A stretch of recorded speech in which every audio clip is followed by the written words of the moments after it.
Hey, this is Matt once again. We're about to another video, and this is a paid request for James. Thank you so much for that. For those interested, if you're interested in requesting any type of videos, movie reviews, re-reviews, random thoughts, streams, commentaries, video game playthrough for an hour, a full playthrough, re-review, commentary, tier list, whatever the case may be, random movie news, what have you, feel free to send it either directly to my PayPal. I do have a CashApp as well. Links are down below in the info box, and I will get to it as soon as I possibly can. For those who sent them, thank you. I do appreciate it. And this is for Money Talks, the 1997 film, directed by Brett Ratner, stars Chris Tucker, Charlie Sheen, among many others. Now, Chris Tucker is always one of those actors where I grew up watching the guy and I like the guy. I know his name has been on some list. Not going to get into that because I don't know all the details. I hope no bad shenanigans was going on. I hope not, because I like him as an actor, but if it comes out, then it comes out. And we'll go from there. Anyway, as an actor, I do like him because I first saw him on Friday. That movie, well, I saw him in the movie Friday. Great movie, hilarious, worked well with Ice Cube. Found it very hilarious, very funny. Saw that multiple times on VHS, got the DVD of it, loved it. He had done other bit parts, House Party 3, Dead Presidents. But Friday is what really got me to notice Chris Tucker. Then he was in The Fifth Element. I quite enjoy that film. Jackie Brown had a tiny part in it. I liked that movie. Then he did this film. And this film, he really got to be the star, where it was on his shoulders. I think he pulled it off fairly well. I think he was very funny. He was just a tornado, a whirlwind of energy. Rapid fire with his dialogue and his quips, and not everyone is going to like that. They're going to be annoyed, irritated, the screeching, he's talking too fast, faster than the Micro Machines guy, what's going on here? But I found it funny and refreshing and just so energetic, which was cool to see. And then later on, Rush Hour 2, and Chris Tucker's one of those guys that really, he did not do a whole lot of films. I know he's done a couple in the past few years, like bit parts. He was in that film Air with Ben Affleck, and he's done a few other bit parts, but starring-wise, not really. I guess after paychecks he was getting for Rush Hour 2, Rush Hour 3, and he didn't really need to. Now, I know he found a bit of religion, so he doesn't really do comedy. Like, he would never do a film like this, where he talks like this. That blue, that vulgar. Which is a shame, because unlike Adam Sandler, where he did so much that you got tired of seeing him, for me, as a fan, I did not get tired of seeing him. You would say that's a good thing, but I think he had at least a couple more movies that he could have done that really would have been nice to see. With the right gimmick, the right concept, I think we could have had a couple of very fun classic comedies. Or at least I would hope we would have. But sadly, that's not, like I said, sadly that's not the case. After this, he did Rush Hour, and he did Rush Hour 2, and then he did Rush Hour 3, and that's it. So there you go. And now there's Baby. You don't need a Rush Hour 4. Don't need it. But like I said, I always liked Chris Tucker as an actor. Now, I did not see this in the theater, but I saw it on home video. I thought it was very funny. It did decently at the box office, considering the budget. It made a profit. And it showed, okay, this guy has some promise. And that was the stepping stone to Rush Hour. Because Friday was with New Line Cinema, so was this, so was Rush Hour. So the building blocks to his success. Now, Brett Ratner was not the original director. There was another guy. I think he was a Canadian guy. I don't think he had done a whole lot of stuff. Can't remember his name. But he had creative differences with Chris Tucker, so the guy left. And Chris went, hey, I know this guy. I did this music video. I was an actor in it. This guy seemed to know what he was doing. Why don't you hire him? And Chris Tucker had a little bit of power here. So they eventually got Brett Ratner to come in kind of last minute and attach himself, become his first official directing gig for a full-length film. And his direction and the way he handles the action, it's fine, but it's nothing that's going to make you blow. It's not going to blow your mind, blow your socks off. Because he doesn't really have a sense of style. You just say he's kind of a point-and-shoot director. Nothing about him that makes him unique or memorable, but serviceable. And maybe that's why he got so many other different types of films. He did Red Dragon, he did X-Men 3, he did... What was it? The film he did with Pierce Brosnan? Was it After the Sunset or something like that? He did Tower Heist. And after he got kind of found out to being a scummy guy, you don't really hear a lot from him again. Like, you never hear about the guy. I wonder why. I wonder why. But there you go. So, as the movie goes on, the plot is pretty simple. Pretty straightforward. Chris Tucker, he's at this car wash. He's a hustler. He gets tickets and sells them. Hey, you need this, you need that. Hustling people. Meanwhile, Charlie Sheen, who he's done comedy, Hot Shots 1 and 2, Men at Work.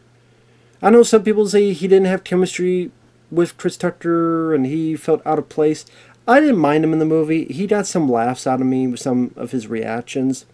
And I think, while I would say Ice Cube had better rapport with him compared to Charlie Sheen,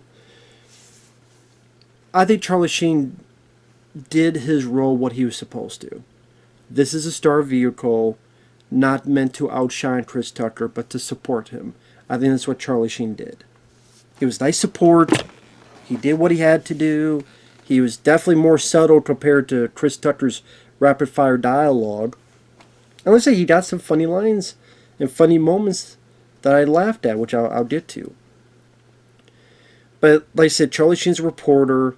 One thing leads to another, he gets Chris Tucker in jail. While in jail, there's going to be a prison transport. And he gets on a bus and he's handcuffed to this French guy. The French guy is this known criminal. And there's a big breakout and the henchmen kill the guards. They take Chris Tucker along because him and the guy are handcuffed. Once they get on a chopper, they take off the handcuffs, or they cut it off, I should say. And Chris overhears something about an auto expo and diamonds. One thing leads to another. He escapes. He's on the run. The cops think he was a part of the guards and stuff being killed during this transport. There's this woman that he loves, but she's being watched by these cops. The two cops is Paul Gleason, who's the principal in the Breakfast Club, and then Daniel Roebuck, he was one of the cops in The Fugitive and U.S. Marshals. He's done other stuff as well. I think he's worked with Rob Zombie a couple times in some of his films, including The Munsters. He was in The Munsters. I think he was Grandpa Munster. I think he was in Rob Zombie's The Munsters, I believe. Could be wrong on that. But one thing leads to another. Charlie Sheen, his character's just been fired by actually David Warner, who was in the first Waxwork film as the bad guy, the main bad guy. He was Professor Perry in Ninja Turtles 2 Secret of the Ooze. Sadly, he's passed away. He plays the boss. He fires him. And then when Charlie Sheen has the ability, because I know who this guy is, I know more than likely where I can find him, David Warner's like, oh, I'll hire you back. No, fuck you. I'm going to do this for sweeps week. So he's got to wait to do the story. Because if he did the story now, the movie would only be like half an hour long. So I'm going to take you to my wedding rehearsal. So he takes Chris Tucker to hide for the weekend. And Heather Locklear is Charlie Sheen's fiance. Paul Sorvino, character actor, sadly he's passed away too, who I like. I always loved Paul Sorvino. He was in The Stuff, which is a very fun B movie from Larry Cohen from the 80s. He was in The Rocketeer. He was in a lot of stuff throughout the years. Then Goodfellas, of course, just a good character actor. He's a lot of fun in the movie. And Paul Sorvino is married to Veronica Cartwright from the original Alien. Other people, there's this guy named Aaron who Chris Tucker is friends with, who runs illegal activities, but eventually does help out Chris Tucker. That's played by Michael Wright. I remember him from The Principal, this film with James Belushi and Louis Gossett Jr., where Michael Wright was the bad guy. He was also, I think, Sugar Hill with Wesley Snipes. He's been in a few other films. Damien Chapa, who had a bit role in Under Siege, he played Ken in the Jean-Claude Van Damme film Street Fighter. He's in this as a guy who Chris Tucker owes money to.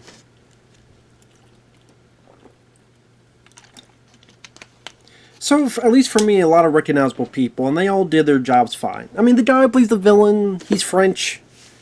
It's pretty much all I can say. Yeah, there you go. I could take him or leave him. But he does. It's not like he's Hans Gruber. It's not like he's Ed Harris from The Rock. It's not like any of that stuff. I'd either take him or leave him. I've seen much better. I've seen much worse. But what really makes the film is the comedy.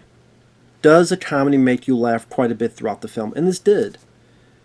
And this is on Blu-rays, Warner Archive though, but it does have a Blu-ray.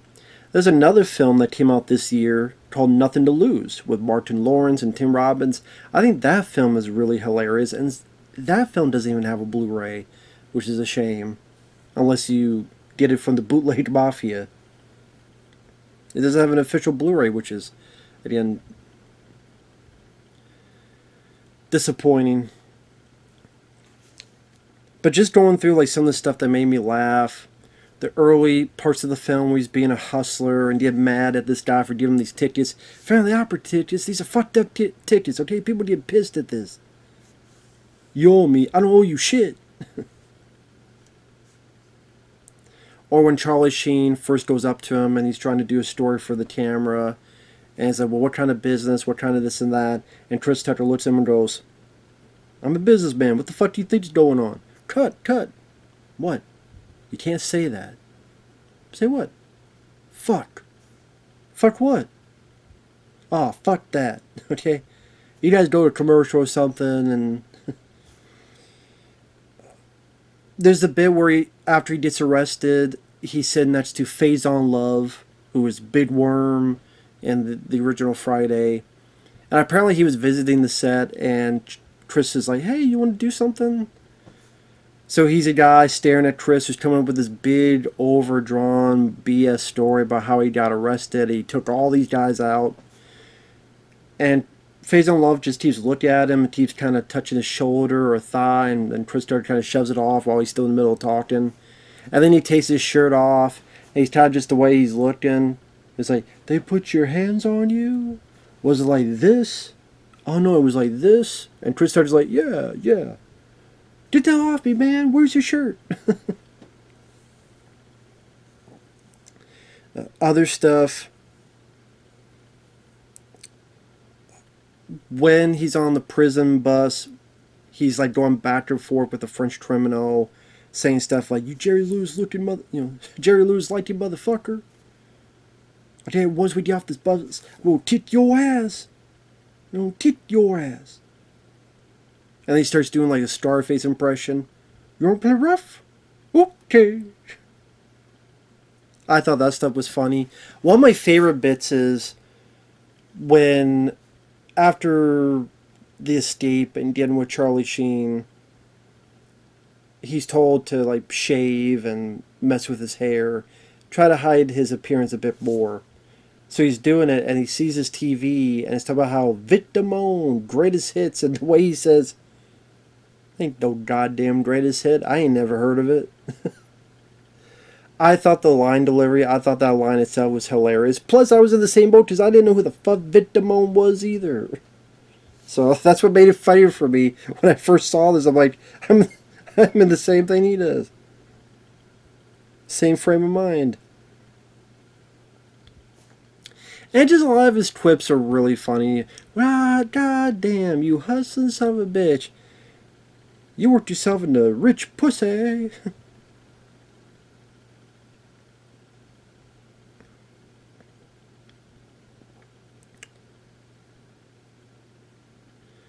There's another bit where Chris Tucker talks with Heather Locklear. First he calls her fat. P-H-A-T, pretty hot and tempting. So great she's got a fat ass, future wife.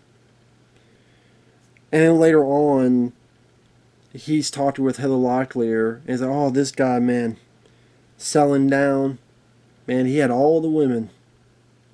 And then Charlie Sheen's just looking daggers at him like, what the hell are you doing? So without missing a beat, Charlie Sheen goes, all the women, all the guys, I fucked them all. Which I thought was a very funny line. Although nowadays you think maybe Charlie did do all that, but I thought it was just a very funny line. There's a bit where they're trying to search for clues, and there's this club they can't get into, so Chris phones in a fake bomb scare, and Charlie Sheen's like, no, fuck you, stop that, no, fuck you. And then the way Chris Tucker's like, there's a bomb in the building, get your ass out there right goddamn right now. I just some may be annoyed by the energy and how fast he's talking, a little bit of that screechy voice. For me, it was the opposite. I'm like, and like I said, the action scenes are not, monumental, but I mean, you got a bit of a chase scene. Michael Wright and a buddy of his come by, and Michael Wright has his lollipop, and he has the bazooka. He'll shoot certain places. Just the whole finale takes place around this field, this baseball, like, coliseum.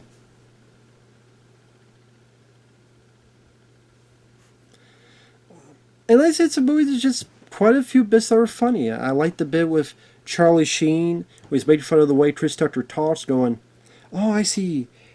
You floss with the posse. Tutting in the crib. What the fuck does that mean? I thought that was very funny. So I think Charlie has his moments to shine as well. Eventually, Chris Tucker's trying to blend in. He lies about who he is to Paul Sorvino, Heather Locklear's dad. I like the bit that he gets him to this auto expo to bid on his car, because Chris Tucker knows one of these cars has the diamonds in it, and he sees the bad guy, and oh, the bad guy wants that car that badly, we gotta go for it. And the way they kind of tease each other, the bad guy and Chris, while this auction's going on, where one's doing this, and Chris Tucker's like doing this, or Chris Tucker's doing, suck my dick. And then Paul Sorvino's like, what's going on here? And he sees the guy do something, and then Paul Sorvino goes, huh? Oh yeah? And he keeps going to the bid just for the principle of it. So yeah, I thought that was rather funny to see Paul Sorvino get to have a bit of fun. Did great character actor. So I mean, the action. It is R-rated. There's not blood or gore or anything, but it's definitely R-rated because of the language. But I mean, when the guards get killed, you do see a little blood squibs. Not a ton of them, but you see a little bit. And then the end of the film is pretty much Chris Tucker. You have Damien Chapa's group, where again Chris Tucker owes them money. Then you got, spoilers, sorry. You got Paul Gleason. You find out he's a dirty cop. And then you got the Frenchman and his bad guys. I do like it in that Michael Wright comes in. He's got like a little popsicle, lollipop, I should say, a lollipop, and shoots his damn bazooka. I thought that was rather funny. At the end, I liked the bit where Charlie Sheen's able to get these grenades. Thankfully, the bad guys had the grenades right then and there. And he's able to pull the pin, but he has the other thing holding down, so he puts him under the helicopter. Granted, I wouldn't risk that because you see, like a helicopter, like how much fucking shakes and rumbles you would think just with the wind alone. If one of these fucking things comes loose, your ass is grass. So I don't even know if that would have been the most ideal, but still an interesting idea. The helicopter with the bad guy and it blows up. The up close shots is iffy special effects, but the wide shots are nicely practically done. I didn't mind the score. I thought the score kind of fit with the movie. I liked some of the bits. What was it? Boom, boom, boom, bum, bum, bum, boom, boom, boom, boom, boom, boom, boom, boom, boom, boom, boom. I thought it had a nice little rhythm beat to it.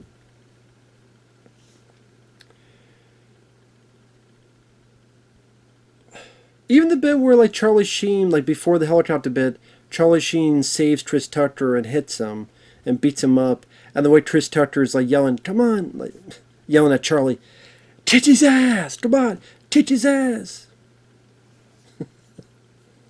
Like I said, his energy's infectious. I think that's what it was with Chris Tucker. When I would watch his movies, his energy would rub off, well, I would catch his infectious energy. And that was nice to see. So. But I mean, the plot is what it is. It's just, it depends how much you feel about Chris Tucker. Because I do think he does a great job. He has a lot of funny moments. I mean, one of my favorite bits is when he's talking with Paul Sorvino and he's like, man, how rich are you? Okay? How do you put it? Like, come on, tell me, how rich are you? Can you loan me $1 million? No, I'm just kidding. Are you going to do it? No, I'm just kidding. I thought that was really funny. And yeah, overall, to me, you know, it got a Blu-ray. There's really no features on it. I'm not surprised. It's still in print. The Warner Archive disc. I don't know if any of this will ever be released more officially.